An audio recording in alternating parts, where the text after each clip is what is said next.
are also overlap with fine art. For this conversation, so first of all, my name is Rob Sallowitz. I am a writer and sayer of things about comics. I've been interested in this topic for a long time, and I've written about it in Forbes and Full Bleed, principally, and as well as a piece that I wrote on comics and museums is appearing in the book by the person to my immediate right, which is Kim Munson. Kim Munson is a scholar, author, and curator, and I'm going to turn to her in just a second about a really cool project that she is debuting next week at the Society of Illustrators. Moving down the panel, Mr. Liam Sharpe. And Mr. Sex, I can tell he needs no introduction, but he is his skills as an artist are matched only by his elegance as a gentleman and a raconteur. Wonderful guy, and thank you for joining us, Liam. His right is our San Diego Comic Fest guest of honor, Bill Sinkiewicz, whose work has gained a little bit of notoriety over the years. And then finally, at the end of the panel is Scott Dunbier. God's gift to us as comic art fans, as the curator and impresario of the fabulous artist editions and artifact editions from IDW, also a longtime comics art dealer and comic art maven, and also one-time editor at Wildstorm in DC. So somebody that can talk to both the art and the story elements of this as we get down to it.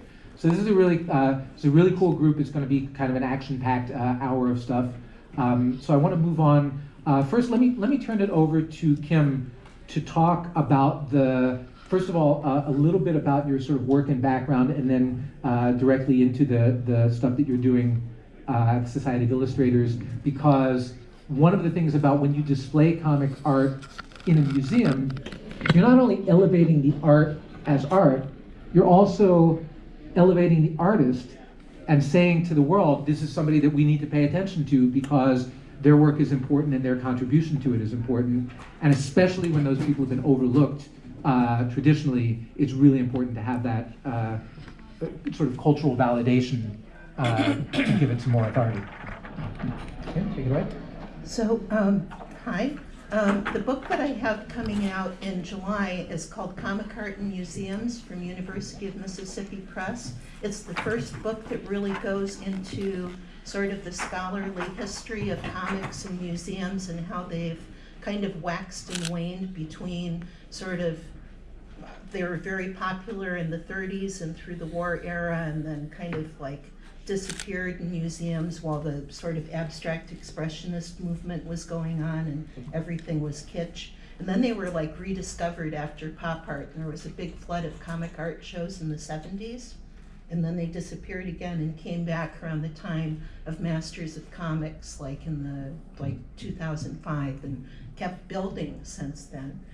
The show that I'm doing right now opens at the Society of Illustrators next week. I'm literally going tomorrow to hang the show. Trina Robbins is a great example of the importance of showing art in museums. Her collection starts in the flapper era, like 1911 and later. And through Trina's writing and all of the exhibitions that she's loaned to, she's actually rediscovered a lot of women cartoonists and established a canon of female cartoonists that was like kind of unknown for a long time. So her collection is really deep in the flapper era. She has a book coming out from Fantagraphics about this in like a couple months. She writes a lot about Tarpe Mills and Del Missick. We're showing 2 or 3 full stories in this exhibition. We have a whole romance story by Valerie Barclay. We have a wartime story called Camilla, Queen of the Jungle by Marcia Snyder. We have some Lily Renee stories. It's great to see the whole narrative, but that's always kind of a tension in museum shows because people can only read so much in the gallery. So I'm sure that's a topic that we'll be talking about as things go on. Trina, of course, was an underground cartoonist and produced one of the first actually the first women's comic, It Ain't Me Babe. So we also have a selection of stuff from the 70s from her publications. The second part of the show, because the Society of Illustrators Gallery is a 2-floor gallery, I have 20 contemporary artists in a big range of different genres, graphic medicine and epic fantasy and editorial cartoons and all kinds of things. So these are just some samples of some of the artists that are in the show.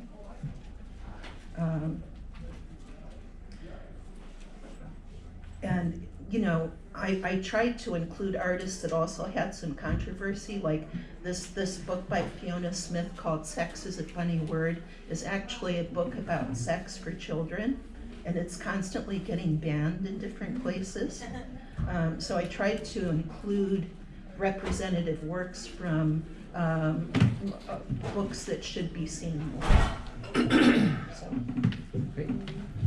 So yeah, this is some really cool stuff. Liam, I know that you had a recent exhibition of your work over in the UK. Can you talk a little about that show and sort of what it was like to see work that you had drawn basically as intended as a kind of a private experience between you and the reader to be sort of hung in a public environment like that?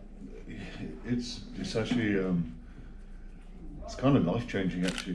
It was a bit of a perfect storm. I think what helped was I was drawing Wonder Woman at the time of the film, and obviously it was getting a lot of press, and with everything that was going on in the media and the Me Too movement and all of that, it was a very important film and an important book, and it got a lot of attention because of that. And I think that enabled the director of the museum in Derby to be able to pitch it to the higher people within the sort of local council, and as an important message. But underneath that, he was really doing it because he wanted to share the comic art. So it's funny sometimes, the ways in to this, the way that you find acceptance for things aren't always the actual intent of it, So he took that opportunity, but then when it was in, it was fantastic. We ran for 10 weeks.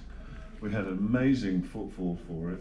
I was there from the beginning and the end. Charlie Adlard, I think you'll see a picture, he came along. He's the comics laureate in England. They have an official title as Dave Gibbons before that, and then Charlie's a lovely guy. So he came and we did a sort of Q&A. And it was cathartic. It was fascinating. It was the first time I'd seen sort of my work on the walls that covered a whole sort of 30-year period. That's my dad in front of my Conan painting. My dad, I kind of dedicated the whole thing to my parents because this is a small industrial town, and I'll get to that star in a minute because that's crazy. And it's a small industrial town, had really no art for a long time. It had in the past. Joseph Wright was a very famous sort of 18th century painter who painted sort of scientific stuff and often single source light oil paintings. And so it had a history of art, but that had gone and disappeared, and it had become very industrial. So for them to be finding new artists and celebrating them was a really a big deal. And what was I going with that? I was leading up to the star.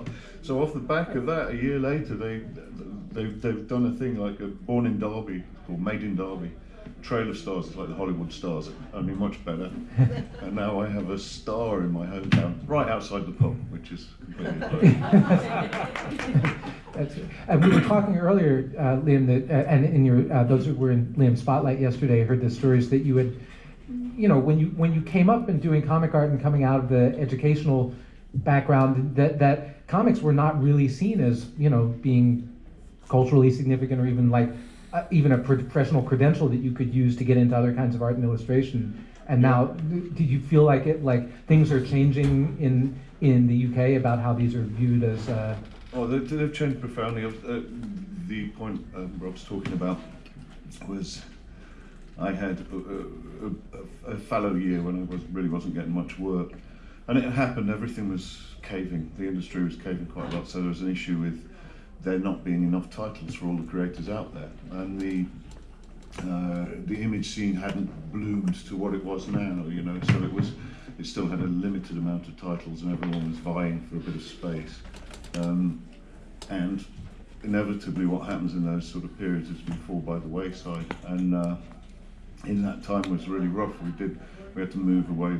We lost a house. Had to move to Derby, which is my hometown, which ended up being a great thing. But at the time, it felt like a terrible failure. It's like I went back with my tail between my legs and sort of felt like I'd had to rebuild from the ground up. And I tried to get illustration agencies to look at my work. They just weren't interested because I was a comic strip artist. And I kept saying, but I can draw in any style. I can draw anything you want, because a lot of people don't realize you get the script. And, you know, in that day, you have to draw something you've never drawn before. You have to research it or make it up or pull it from your imagination, whether it's a horse or a tank or, you know, 18th century battlefield or whatever it is. You don't know till you read the page. And you have very little, there's no preparing time. You don't get any time to sit around and do any concept art and build the world. You do it in the moment, you do it right there. So most comic strip artists can turn their hand to absolutely anything. Yeah, and despite the fact that I think every artist understands what the skill base is, and even in this world, you know, like 30 years post Watchmen and post Electra Assassin, and you know, like all of these great works that we think have opened up people's minds about this, that some of these prejudices still exist, both in the commercial art world and in the museum world, that are being. I think your point about the museum, that was the best footfall that they've ever had going into a museum. This is a common thing, and even ivory towers need to pay the rent. And what has happened is a lot of museums have discovered that if you put on a show with comic art, you're going to set attendance records. You're going to sell stuff in your gift shop at levels that have never been seen in this museum. And that recently happened up in Seattle, where I come from. They had the debut of the Marvel Universe of Superheroes show, which was a retrospective of 80 years of Marvel artwork, going from the very first early Golden Age Submariner stories up to the present day, and set all kinds of records at the Museum of Pop Culture in Seattle, and then it's subsequently traveled to other museums and done extremely well. One of the centerpieces of that show, at least the one in Seattle, was this glorious New Mutants promotional piece that, if you were reading comics in 1983, 1984, was the promo for the New Mutants graphic novel, I guess. Or maybe it was just I think it was for the Sears. Well, I think it was actually for. I'm assuming you're referring to the one with the circuit boards and stuff. With the like circuit that? board. So we've seen it reproduced, right? And it looks like, oh wow, this is cool. To see it in person, first of all, it's huge. Yeah. And second, like, you've actually pasted multimedia stuff. Like, seeing that in person is a completely different experience from seeing it reproduced. So that's just my way of sort of transitioning into. Bill, tell us a little bit about some of your adventures in the world of fine arts and museums and having your work. This whole argument, I mean, the argument of, you know, is illustration fine art, is comics fine art? That's been like one of the most timeless of arguments. It's like Norman Rockwell's just an illustrator. It's like, you know, and I find that, you know, that argument. And I remember when I lived in Westport, all of the strip artists and the comic book guys were always at odds. They would golf with each other, but they would have arguments. It was, you know, it's like, those damned illustrators get to do one piece. We have to be able to, like, as Liam was saying, it's like we have to, you know, draw something different every day. Plus, put people in context of, you know, do close-ups, tell a story, you know. Whereas, like, most illustrators, it's like they'll get a script or a manuscript to read over. And as one illustrator that I knew, you know, he had to do something for a woman's magazine, you know, and he goes, I'm just trying to find her hair color. You know, it's like he didn't, like, it was like the standard operating procedures, like do some kind of scene of romance, but make sure you get the hair color right, you know. But I remember, you know, years ago I was at a show in, when I was in London, there was a show called, I think it was something about iconoclasts, and it had illustrators, and fine artists, and what they were doing was that they were actually they were doing what a little bit, to some extent, what Lichtenstein was doing, in terms of appropriation, acknowledging the comics as as it was fine to put that kind of stuff in as kind of this kitschy sort of like commentary, but the idea of actually having the comic book work itself or comic strip work itself in the exhibit was unusual. It was just not going to happen. But I think it's been something that you'd see in Europe, especially sort of like, maybe not so much the UK at the time, but I remember after I did Brought to Light, they have in Madrid, in Spain, at their national museum, with fine art and Picasso's and stuff. They actually had an exhibit of my work of Brought to Light, and they actually gave it its own separate room. And it was my first experience with feeling, because we really, as artists, we really have no control over how the public perceives what we do. All we can do is try to do the best we can and to just chip away at public perception of that, as denigrating as it may be or whatever. I mean, when Electra Assassin first came out, I remember it was during a big period of like it's kind of a renewal of the Frederick Wortham years. I mean, and there was a whole big, with Tammy Faye Baker and Jim Baker and all the sort of the right, the conservative moments, like they were coming out at comics. And Electra Assassin, when it appeared, I remember there was an article in the Dallas-Fort Worth Friday edition of the paper, and across the fold, which basically, in the old days of newspapers, would you actually, the across the fold meant it was full page. So, because usually, newspapers are folded in half. It had the image of Electra from Electra #1, and because it was on a white cover, they actually made her full size. And it was written by a reporter named Clara Tuma, who later went on to fame and fortune as a reporter for, at the time, Court TV. She covered the O.J. Simpson trial. But her whole slant of the article was that we basically must protect our children from this. And we used that as advertising for Electra Assassin, that line.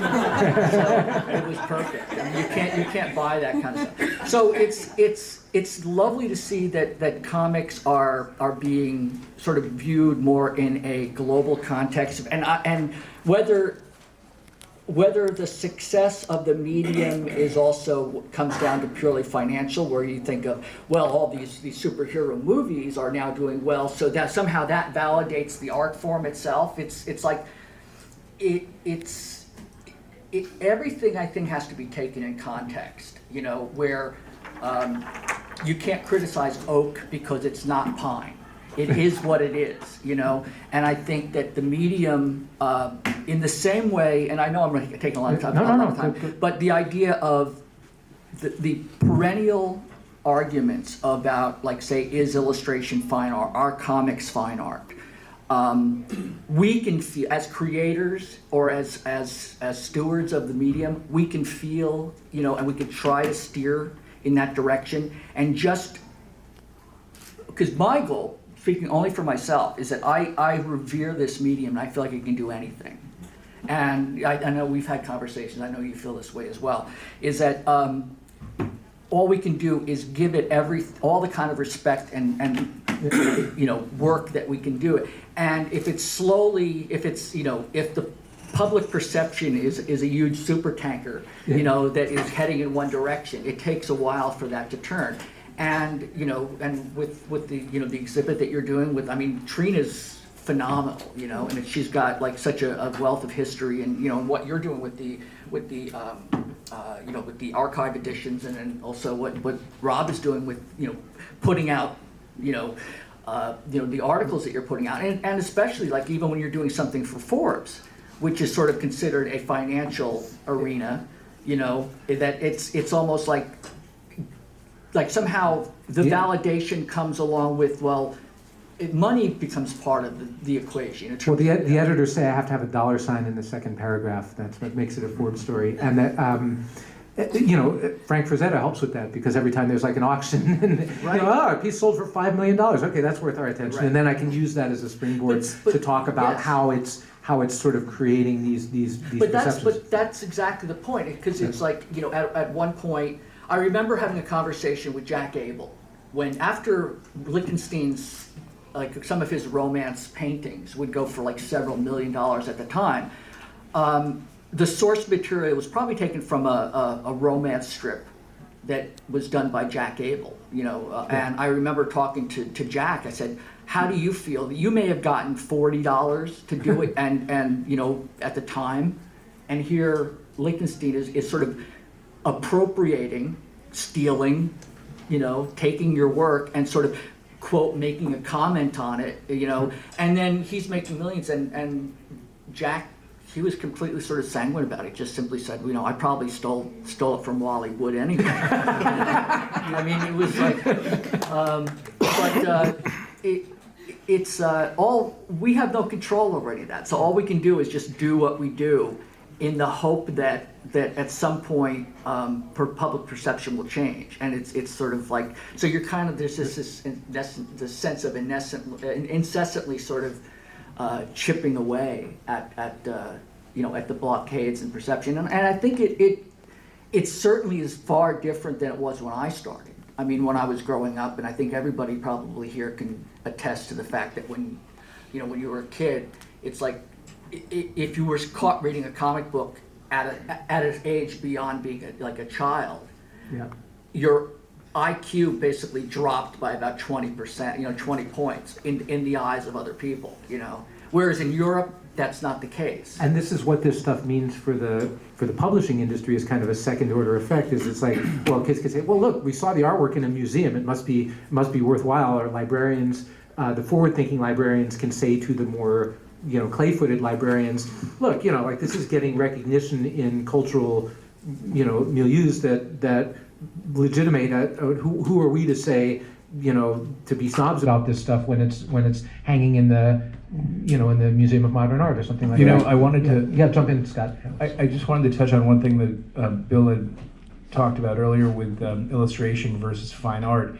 Literally when you were saying that, before you said Norman Rockwell came to my head. We were actually talking about Rockwell last night at dinner. I used to get so angry at some of my friends who would say to me when I was 18, 19 years old, that Norman Rockwell is just an illustrator. He's not an artist. He's not a fine artist. And you know what? That's true. He's not a fine artist. And a fine artist is not an illustrator or a comic book artist. They're all artists. I mean, for this snobbish look at illustration and comic art it's just silly at this point.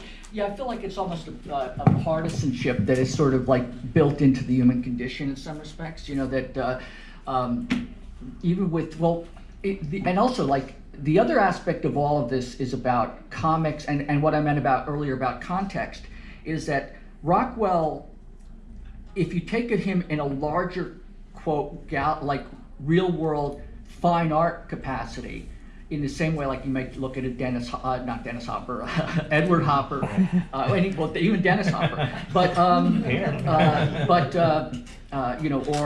or Andrew Wyeth as opposed to N.C. Wyeth or whatever. They may have done work for specific clients that may have been in publishing or whatever, but Rockwell embodied a kind of Americana that never truly existed. So in that kind of, it may have existed in his own mind, but it was very much of its time. And so on a social level, in terms of kind of an anthropological point of view, it is as indicative of a certain specific period of time, and in terms of the progress of we as America or whatever, or us as Americans and the culture. So to me, that's kind of a fine art, aspect. And everything you could say about Rockwell, you could say about Superman, right? Like the some of that stuff like evokes a particular vision of things. I wanted to get to Scott because so one of the things, when we see these things presented in frames on the wall, that it's like one image and it's viewed in public, and like there's a whole set of things that are, art. And illustration maybe lends itself more to that, because illustration is storytelling in one image, but comics is storytelling in multiple images across multiple pages. I would actually say that to be an illustrator is more difficult than being a comic artist in terms of storytelling. Yeah. Because what you were saying about the hair color, you're just doing a picture of a woman. But Norman Rockwell told a story. Right. I mean, if you look at his paintings, the one with the couple getting the marriage license, and they're very happy, and the guy's behind the counter and he's sitting like this. And I never noticed it, but a friend of mine pointed this out to me. There's bright sun coming in through the light, through the window, and he's wearing galoshes. The guy who's getting their doing their license. Actually, who do you think is the most famous illustrator? I mean, for the audience, who do you think is the most famous illustrator that you can think of? Anybody? Just throw a name out. Warhol. Warhol? Yeah. Okay. Is he an illustrator? Okay. But I'd say Michelangelo. I mean, the Sistine Chapel was a commission. He's the most famous comic strip artist. Right. But anyway. Yeah. Well, it's like just a quick interjection in terms of like I don't want to say that we're invalidating the argument or the premise. It's like, but I remember when I was in art school, first year students had to do a generalized course, and you had to choose between fine art, illustration, and advertising. And all of the fine artists were like would walk around and just be completely just snooty and judgmental of the illustration students. And yet I felt that they were more crassly commercial than any of the illustrators, because they were doing these pieces hoping that when the criteria for whether or not they got a purchase was whether their color scheme matched the owner's potential, sofa color. It really, it became a matter of, argument's sake, and just differences. I forget, I don't know exactly what the name of the term is, but when it's like vegans and vegetarians fighting each other about purity, when carnivores are basically having a field day, it's like, why are we fighting amongst ourselves? So it's sort of like we're trying to do art. Why are you denigrating what we're doing? So, but I digress. Da Vinci was another good famous illustrator. He did a bunch of He was like a stuff. scientist. Absolutely. I was going to say there was a radio show that I used to like listening to. It was called The Review Show. It was a Radio 4 thing, and it was generally about books and films and all sorts of different mediums, records, CDs, whatever. And one of the shows I tuned into, they had Watchmen on, and one of the panelists said, "I don't do graphic novels." And I just thought, you idiot, you're completely missing a point. If you start to see things like that, to me it's like cutting music out of your life. Yeah. It's a medium, it's not a... Or cutting it out because it's a particular genre. Like, I don't like country music. It's like, have you ever heard Hank Williams? There's... But in the case of this, it's an actual medium, it's not even a genre, It's a comic can be any genre. It's true. So Scott, I wanted to... I'm sorry. Well, as some of you may know, they've recently broken ground for the Lucas Museum in LA. And that's a very interesting concept, because the whole idea of the museum is narrative art. So they have a huge comics collection. They bought Crumb's entire Genesis, like all 200 pages of it.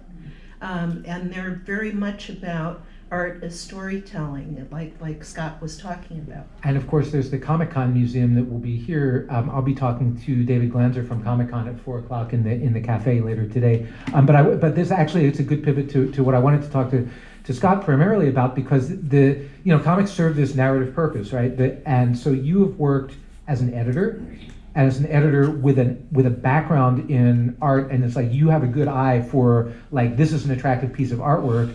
In an editorial role, you had to say, and this has to move this story forward and sell this book, because that's what we're here for. And now in your current role with the artist edition, you're doing books, which is that sort of one-to-one experience of comic art, but you're doing them in a way that like calls attention to the art as art rather than the art as story. So somewhere in there is a question. Do you want to riff on that those sort of distinctions and those hats that you wore? It depends, because I sort of had the original idea to do artist editions, because when I was an art dealer, and I would buy comic book art. Back in the, I don't know, mid-90s, early 90s, I started buying, I read the first issue of Preacher by Garth Ennis and Steve Dillon, and I thought it was the funniest comic I had ever read in my life. And so I've known Steve Dillon I knew Steve Dillon for a long time, and I called him up and I started buying the art.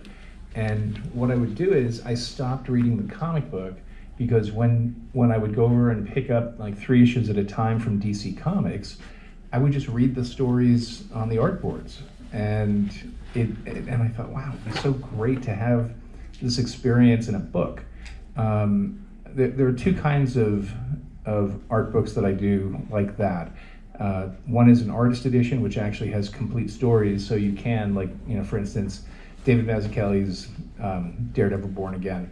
That's the entire 7 issues, and you just can read it in that way, and you experience it in an entirely different way. And then there's an artifact edition, which is different because you don't have the same experience of being able to read it, but you're able to look at the art. I mean, I did an artifact edition with Bill that won an Eisner Award last year, and that was fun going up on stage. That was great. And it's, you're able to see all the little quirky bits and nuances that makes original art unique. It makes it a very different experience than Coffee stains. Yeah, no, coffee stains, paste overs, blue pencil notations, everything. It's art in its raw form. I mean, unless you were an art collector and owned some of this art, you generally don't get to experience that. And the reproduction. I'm not sure if I answered your question. No, indeed. I mean, the Kirby artist edition, you can practically smell the cigar smoke on the pages. It's like, it is a different experience. And for those of us who grew up in the 70s and 80s reading comics that were really at the nadir of production value, because there were cutting corners left and right, and the colors looked like crap, and the paper was terrible. To see these things, like you're going to be doing the Micronauts, Michael Golden series, beloved series from the late 70s, early 80s, during this kind of period of low production value. And to be able to see that the way that it was drawn, and not the way that the lowest bidder chose to reproduce it, it gives you a different spin on it. I'd like to ask for Liam first, and then Bill. Is both of you guys, not only are visual storytellers and are taking the script that you're given and doing that into visuals, but you also put, in your own ways, great attention to the surface details. And Liam, your line work is really exquisite, and like the rendering of scenes. And then Bill, of course, also if there's a tool in the studio you haven't used, I don't know what it is. So you guys are both very, very experimental on the surfaces, and I'm just kind of curious, how do you balance that desire to interject that kind of personal voice and expression into the artwork with the imperative of getting the story across? It's a funny one, because I think it's a bit of a hard thing to you have to take a journey with your audience, and I feel like I'm actually only some way through my journey, because I'm aiming in the long run to get more and more sort of experimental with it and be more sort of take more risk, but it's hard when you're doing sort of mainstream books. So when I came, and it really was kind of a comeback for me, because I'd taken some time out to do Madefire, and sort of it was more an executive role, and I wasn't really working as an artist for a few years, which was I never want to do again, because it backed up, and I realised it's a need, it's not a want. I have to draw.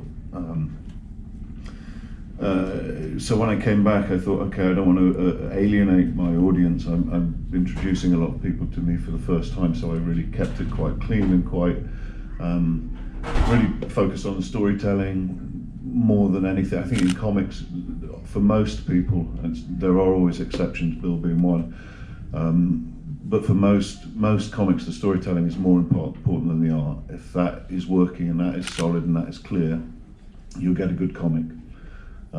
Whereas you can get some amazing art and terrible storytelling, and it just gets in the way of the story, and then I don't think it's as successful as a comic.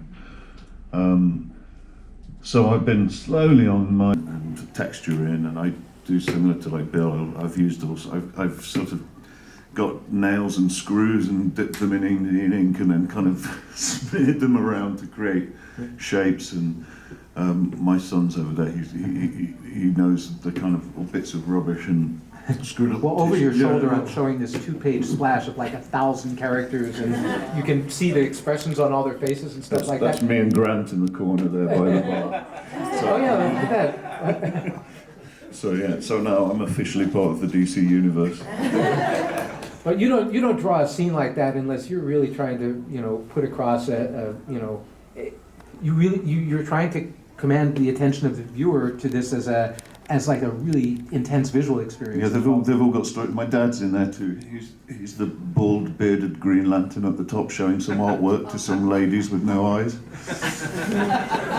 So if you're spending $3.99 or $4.99 for this copy of Green Lantern, you could actually spend an hour just looking at this one page. You're getting a pretty big storytelling payload. My favourite bit is the bear. There's a guy who's pulling a penny out of his ear, and he's really delighted. And it's like it's the future, and it's sci-fi. He's never seen that simple trick before.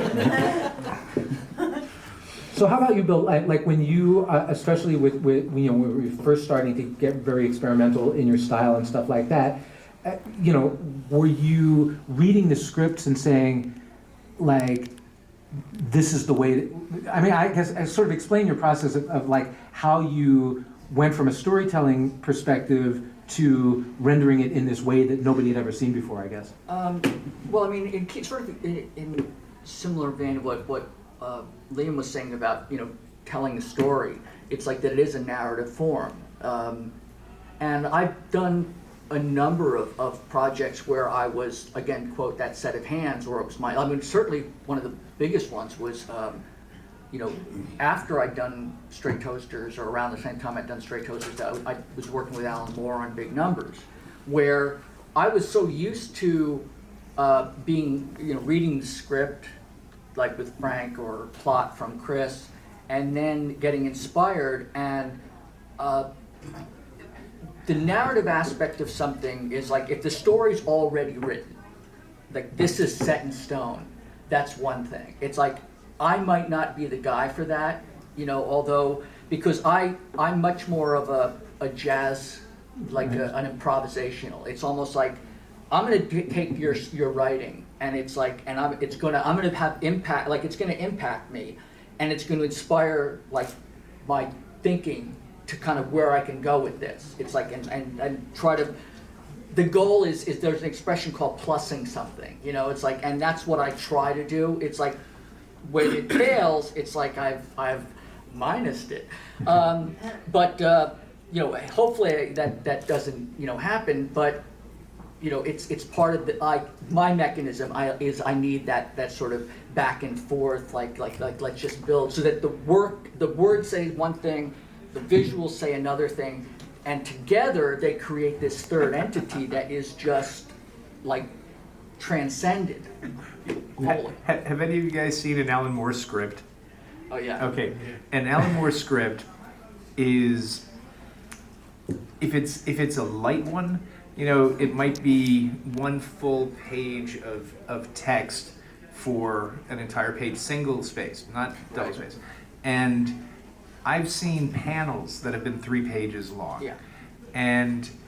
But what's really funny, these are really intimidating things, but they always have a little thing at the beginning that says, "Oh, hi Bill, this is how I see it. If you think of a better way, go for that." Yeah, and that was it's really true. He would, there would be characters he'd introduce in the scripts for characters in the background that would be having this argument, and they weren't the main point of the storytelling, but they could be little ancillary characters, or like that, literally just background characters who are having an argument over like what they've eaten or whatever, and it was like really writing a novel, or something more equivalent.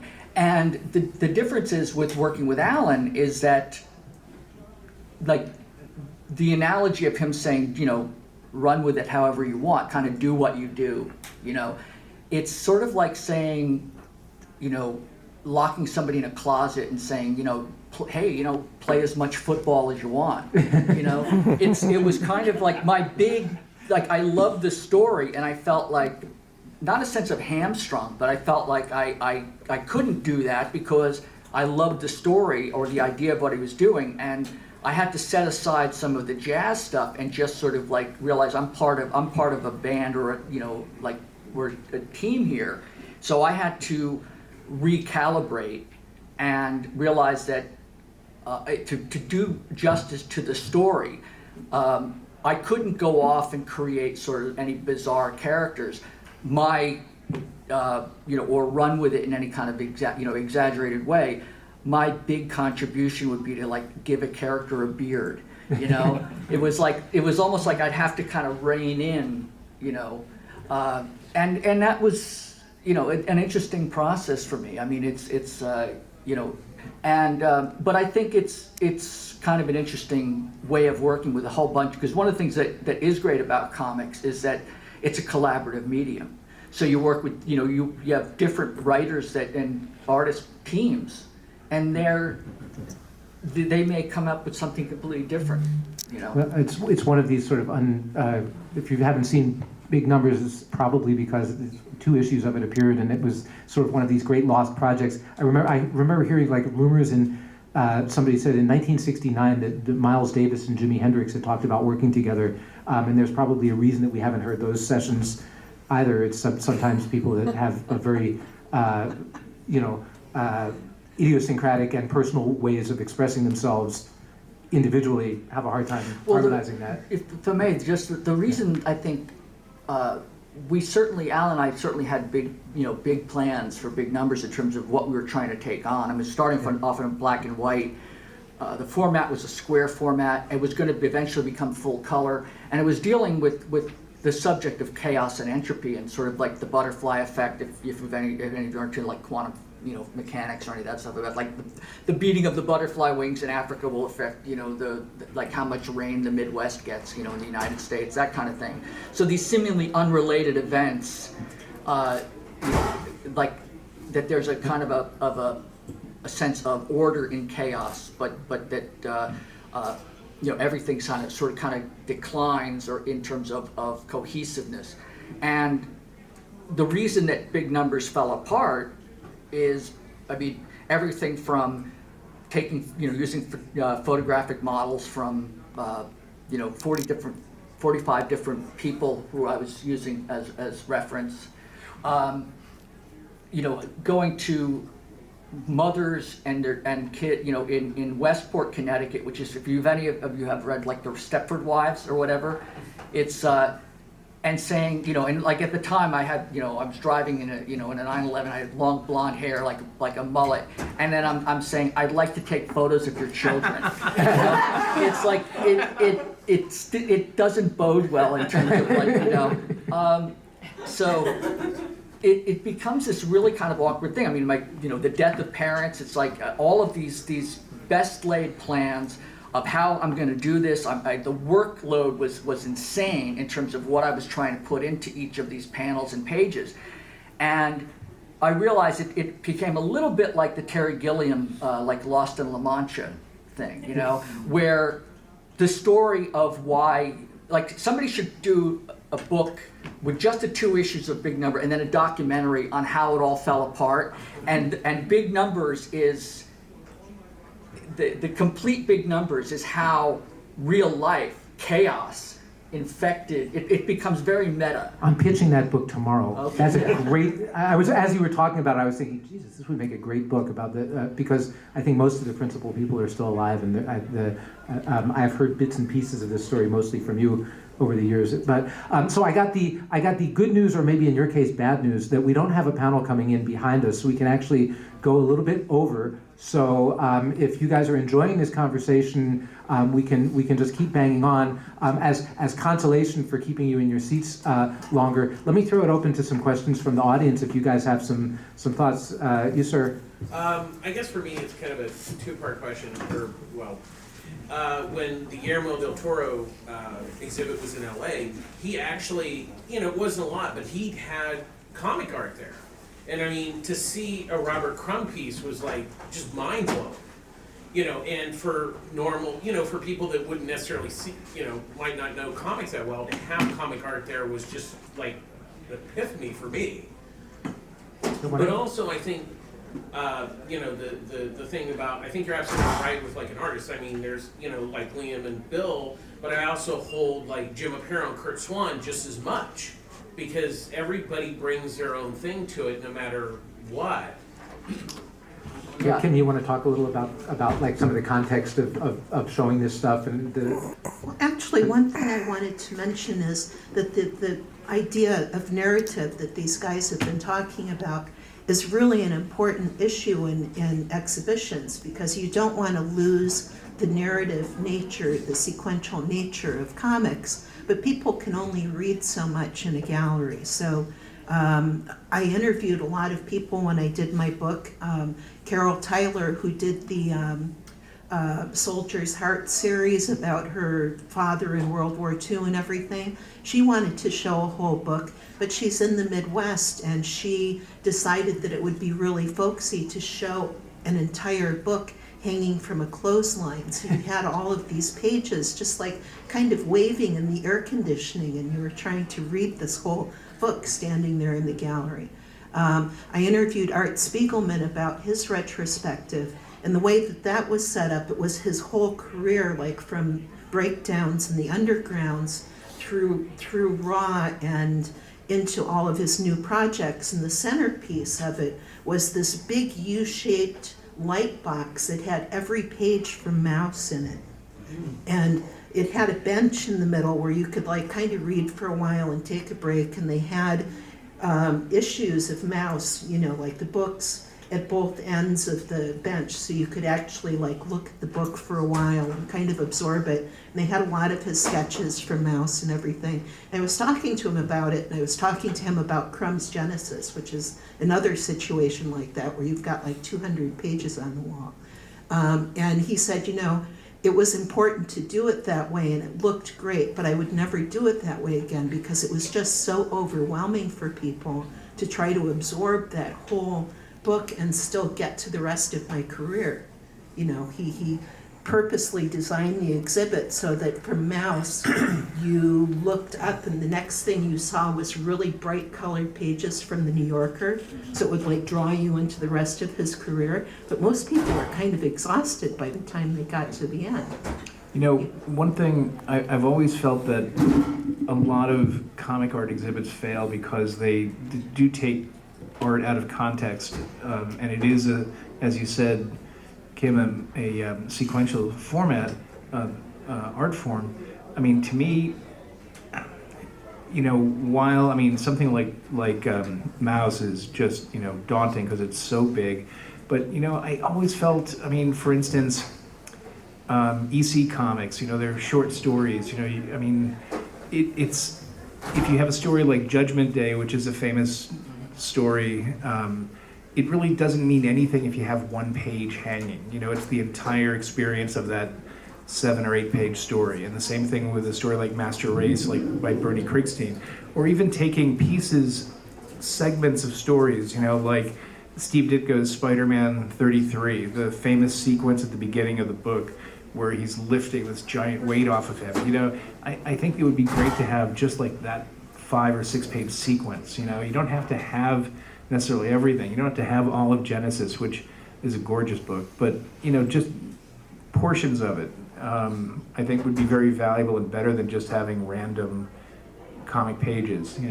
Covers and illustrations are fine, but again, it is a sequential medium. Yeah. I'll just say quickly that this is kind of the Dennis Kitchen strategy, showing like Art Eisner books. Mhm. He'll pick like a specific story arc that tells like a mini story, Right. so that you get like the flavor of Eisner's. And that's the strategy also that they used in the Masters of Comic the Marvel Universe of Superheroes, where they did have, for example, they had a multi-page. They had that chilling scene from Daredevil 181 with the Elektra, and they had like the whole 4 or 5 page sequence. But then they would also show, like they had this great Steve Ditko room where they projected his that scene of Dormammu and the demon dimension and everything all around the wall, so it felt like completely immersive. And then you had the original art in there, but the idea was to, you know, evoke the experience that he was trying to get at with the artwork, and not necessarily focus your attention on the lines on the paper. So there's, you know, there's a couple of different ways that you can do it within the same exhibit. I've got to say, well, a couple of things. For a start, I had the distinct pleasure of meeting Guillermo del Toro once randomly on an airplane, which was delayed, and we talked for 2 hours just about comics. It was incredible. He's such a fan. I mean, to the point that he was pointing out that Richard Corbin had drawn 2 left hands on one character.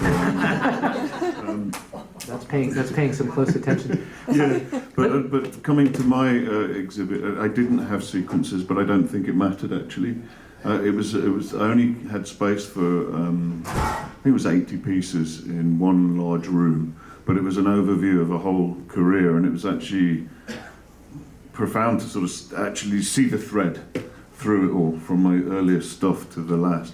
We had a bunch of the more recent Wonder Woman pages, and my art gets really big. They're sort of 16 by 22 inches. They're massive, and when you've got that kind of detail, I feel like there is a lot of story in those pages. I think as well, you know, because there are sequences, and perhaps because of the way Greg Rucka writes, he kind of wrote where each page almost had a beginning, middle, and end, you know, in a way. That's like Karl Barks. Karl Barks would have at the end of every page sort of a finish, an ending. Right. So it felt like a complete narrative on that one page. And there are plenty of pages in comics that do have that feel. You know, I mean, one guy who's great at that was Johnny Craig, the EC artist.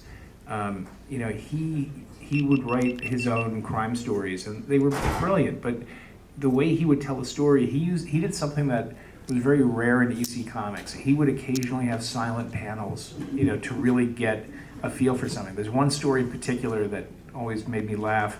It was a woman, actually 2 women, identical twins. They're never going to get married until they both get married. So there's one guy, and they're rich. So there's one guy decides he's going to pretend to be identical twins. He marries them both. And then there's this one page, this one sequence where the 2 of them are sitting and they're having lunch, and they're both sitting there, they're holding their coffee cups and their saucers, and one says to the other, "Oh, Fred, the other day he fell asleep underneath a ladder and his back was all sunburned like a zebra." And the other sister said, "Oh, John did that too." And then there's a silent panel with the 2 of them just sitting there smiling. And the next panel is the 2 of them sitting there not smiling. and it's great. You know, I mean, that's sequential storytelling. Yeah. On that note, I know that the artists, that we do have some flexibility here, but I know that the artists need to get back to their table and that there are fans waiting and stuff like that. So let me just take a final moment to go down the table and just tell us about the whatever new stuff you've got coming up, and where we can find you and your work. Scott, what's next on your docket? At San Diego Con, we're going to have 2 new artist editions. One will be the Michael Golden Micronauts book, and then also EC covers. There'll be about 140 different covers, including Harvey Kurtzman Mad covers. We just got permission from Warner Brothers to include them. Sometime in the next couple of months, we're going to have a Dave Cockrum X-Men book, and then at New York Comic Con, we're unveiling a new top secret artist edition that I can't say anything about, that we'll be announcing at WonderCon. Sorry. Bill? Well, I just, anybody who was here yesterday, I mentioned I had just finished up a 10-page painted story that I both wrote and drew for the anniversary of Marvels for Alex Ross. I just did about 130 drawings for an opening animation sequence for the New Mutants film, which comes out on the 3rd. I'm working on a couple of posters for the film, and I did the ending credits as well with the little portraits of the cast. And I'm doing covers for Abrams for Dune with the Herbert estate, nice. And I think there's I'm actually also doing a portrait of John Hamm for him for as Don Draper. So, you mentioned like Guillermo.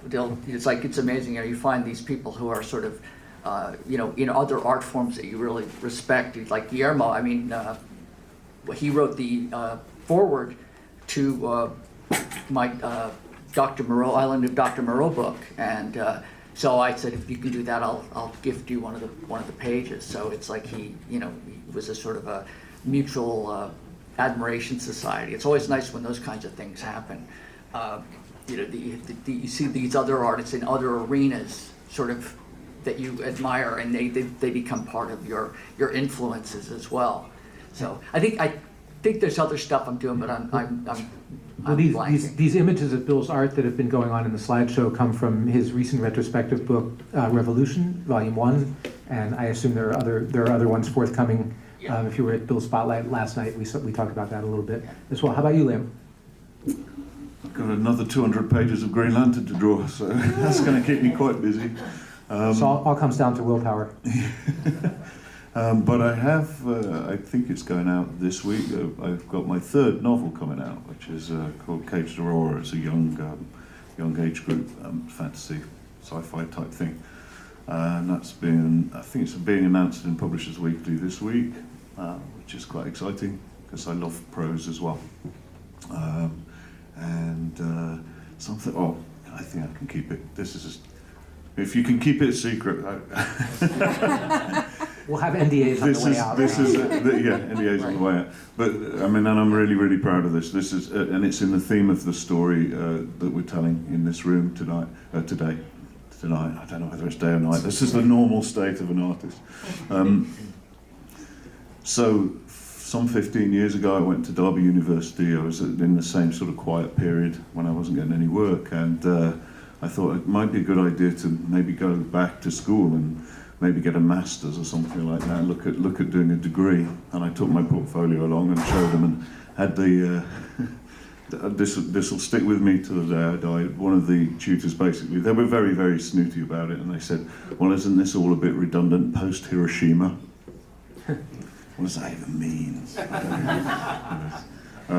And I sort of went away with my tail between my legs, thinking this is hopeless. Britain's got so far to go before they acknowledge that what we do is art, and art is the right term. Anyway, since then, it's almost like the whole city's been apologising to me because I've had the exhibition and they've given me a star. And in July, I'm going back because they give me an honorary doctorate at the university. And then Liam will be signing after the panel, right, for the convention? Dr. Sharpe. I'll be Dr. Dr. Sharpe. Yeah, Doc Sharpe. And Kim, remind us of you've got a couple of big things. My book, Comic Art in Museums, is coming out from University of Mississippi Press right before Comic-Con in July. The Women in Comics show that I just previewed there opens officially next week on the 11th.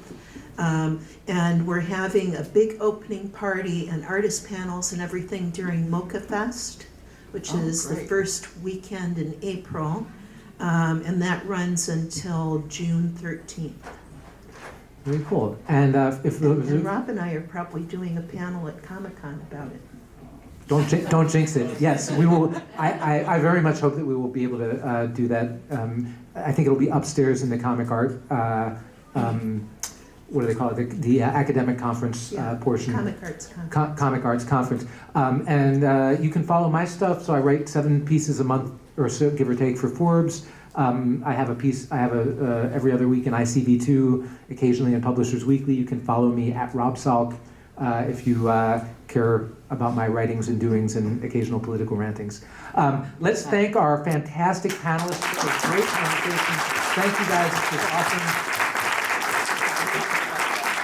And enjoy the rest of your con. I will be with David Glanzer at 4 p.m. in Ray's Cafe if you want to talk about Comic-Con. Oh yeah, they told me to say I'm going to be in the dealer room in about 15 minutes, signing and chatting and whatever. So come and say hello.